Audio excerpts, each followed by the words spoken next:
I was diagnosed as a teenager in high school. So I was 16 and I went to an all guys Catholic school. And so I've always been like pretty tall, lanky student. And yeah, like all my friends, I came back because October 1st is when I actually went to the hospital. So whether it was like 2 or 3 months before that, like came back and all my friends were like, Douds, everyone goes by their last names.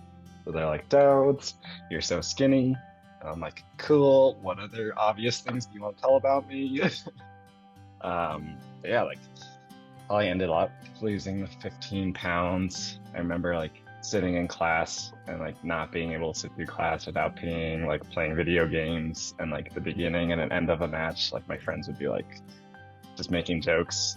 And I don't know, I feel like very like typical teenager where you're just like, life's crazy, who knows?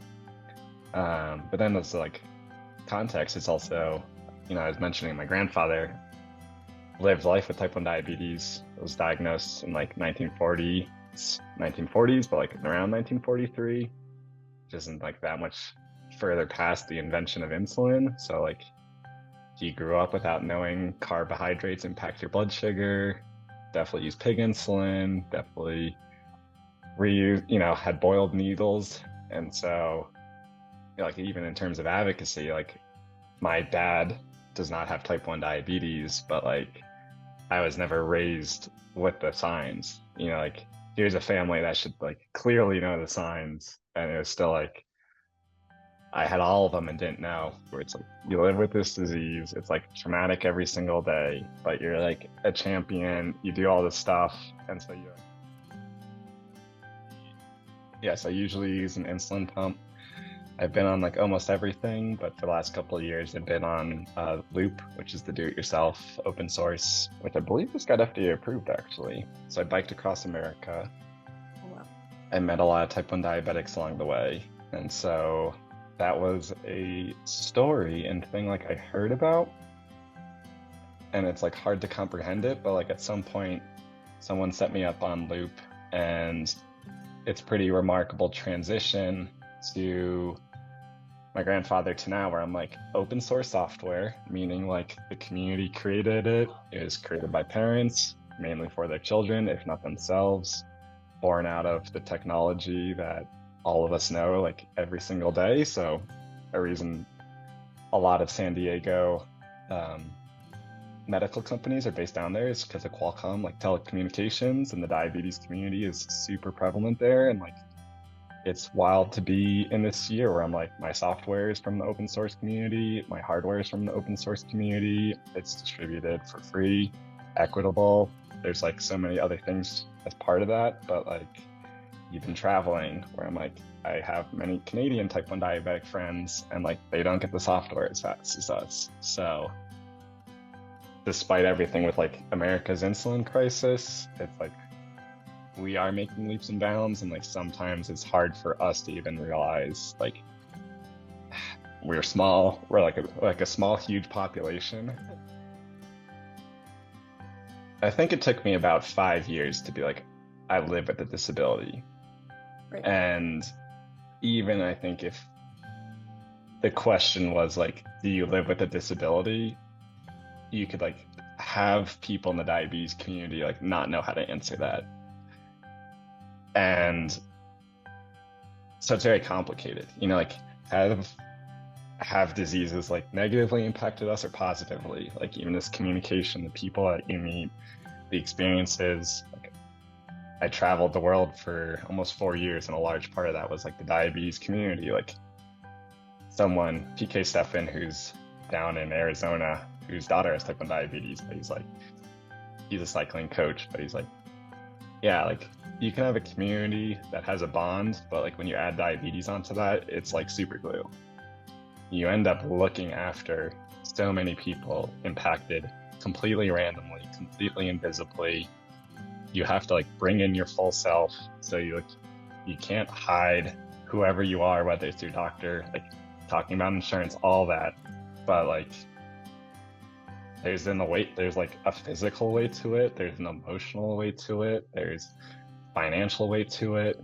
And that's like what people I think don't see because like we handle so much of it with grace. I don't know, even just hearing like names of 26-year-olds who pass away, and it's just like that could be me. Like there's no reason why it couldn't be. And that's like an emotional weight that you have from this disease, let alone the actual physical barriers, which is another complicated one because I've like become an endurance athlete because of the disease. So, you know, like body imagery with men where I'm like, even things that you're saying you're comfortable with, you might be making like small adjustments for, or just like thinking about something, you know, wearing an insulin pump. Like recently I've been like, I've actually had plastic and something in me for 15 years of my life. Yeah. So I've had like something hanging on me. I've had like all those times where people are like, oh, I hate going to the doctor. I hate being in the hospital. I'm like, you sometimes, like, we don't have like the privilege to ignore parts of our lives. So we're like, when people ask, you know, do pinpricks hurt, or like, does checking your blood sugar hurt? I feel like I'm rarely like, yes, it actually hurts. I'm like, no, this is like saving my life. I think a lot of times it's hard for us to share the weight because it's so heavy, like even with our close like loved ones. I think in many ways I'm like ashamed to like tell people the realities of it, and I'm trying to like lean into that more. Yeah. Where it's like actually hard to like sit down with your parents and be like, here's the reality. Yeah, there are people with type 1 diabetes all around the world. So typically you can get insulin in many places around the world. And I was able to, this was in the new NBC article, but yeah, I was like able to get like 10 vials of insulin for $60 with a prescription delivered to my door in probably 24 to 48 hours with ice on it. And like, that's not a reality here in America. Had a very similar, easier experience in Canada as well, showing up as an American who literally rode, like, Canada is a bike ride away. You literally can bike into the country. And yeah, just not believing or like not knowing that insulin can be like so easily accessible. And I just remember being in Vancouver and be like, let me go to small pharmacies, let me go to large pharmacies, let me be like honest with my story. And like, I have video of it, but I'm like, hey, I'm an American tourist. I'm here to pick up insulin. And it was just, and Scott Ruderman, who is the director of Pay or Die, which I think is coming out this year. He shares like a similar experience of like, you buy insulin somewhere else and you're like, you just start crying because you're like, wow, I'm accepted. Like, I just remember the pharmacist being like, okay, yeah, you have diabetes. Like, what do you need? And I was like, but I don't have a prescription. And they're like, I'm a pharmacist. Like, what do you think my role, like legitimately that's how you feel. You're like, what do you think my role is? Like, every American with diabetes hoards supplies because no matter what their insurance system is, it's never a guarantee in any capacity. If you're going on a trip and you need more insulin than you're currently allotted to on your insurance, that's like not a reality. Like, that's not stories.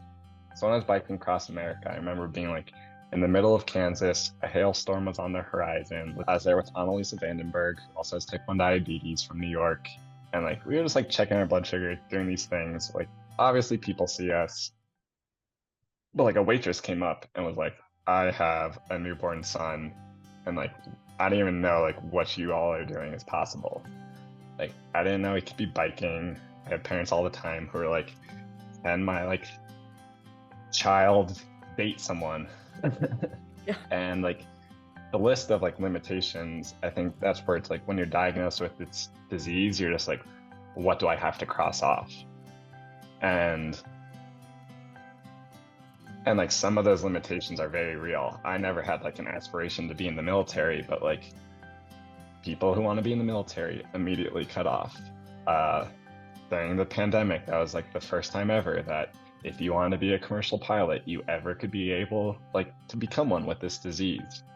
The positives is like you often have to like turn towards yourself to like answer questions. And because like you don't have all the answers, you end up like reaching out to community no matter what, really. um, and like that has definitely like I've definitely have memories of being a teenager and just doctors not knowing, like just not knowing. Even today, I can walk into a room and be like, I biked across America, and doctors would be like, but how? And I think that's like the beautiful part of an invisible disease. Like it is 100% the reason I became an athlete. Like I ended up taking on 5Ks to half marathons to full marathons because of type 1 diabetics I met in New York who were like, you can do this.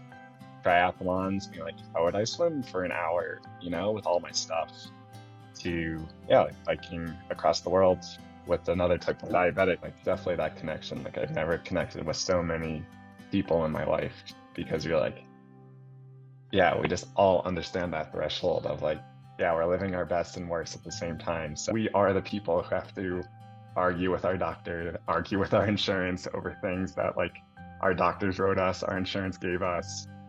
And I think that's like a huge trauma because like we don't see it from our leadership. Like our leadership doesn't like make that feel normal. So it's like I think that's like why we end up sharing our own stories, and like over the years they start to come out. We are our own medical professionals because when we talk to medical professionals, it's all unique to us. We are like one of the few diseases where I'm like every single day your disease in terms of how you actually administer a drug can change. And like I used to have like an annual breakdown where I was just like, this is a lot, because it is.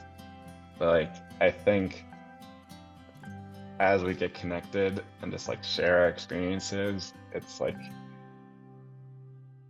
we're able to start like smoothing that out, or like getting some of our micro traumas out, where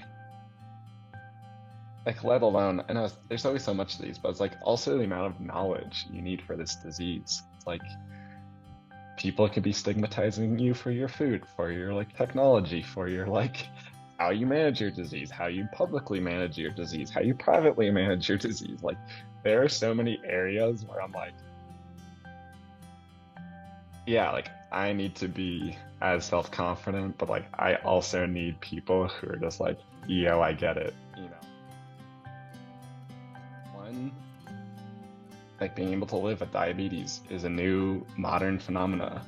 It's like a blessing that we can trace and go back to, and I think that's like been disregarded in many ways. Like sometimes I take for granted that like the patent for insulin was sold for $1, and like we really have lost this history of like this was actually sold as one of the most equitable things. Like this needs to be available for the world, and like the ignorance in America is that like because of our delays, like we in 2023 we are not protecting American citizens who have diabetes. We are not protecting people who visit this country. I've had foreign friends who are employed because of America's economy who showed up in our nation and could not get insulin.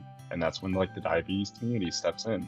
You can't have culture amongst people with diabetes if you don't give them medicine, amongst many other things. People need to like know we exist, that like it can happen to anyone at any point. Like now that I'm in my 30s, like my college roommate, his wife, when they were pregnant, like had to get insulin, and he's like, yep, like we got quoted thousands of dollars for like the insulin that she needed, and like it would have been available in a week. And like that's where I'm like, I think of course the warning signs and just like, hey, how do you make sure we prevent deaths is important. Diabetes community, I think, are still doing a lot of like internal work to like understand our story and like grow strength for like each other. And I think that's like what's been amazing about like the online community and even like opportunities like this.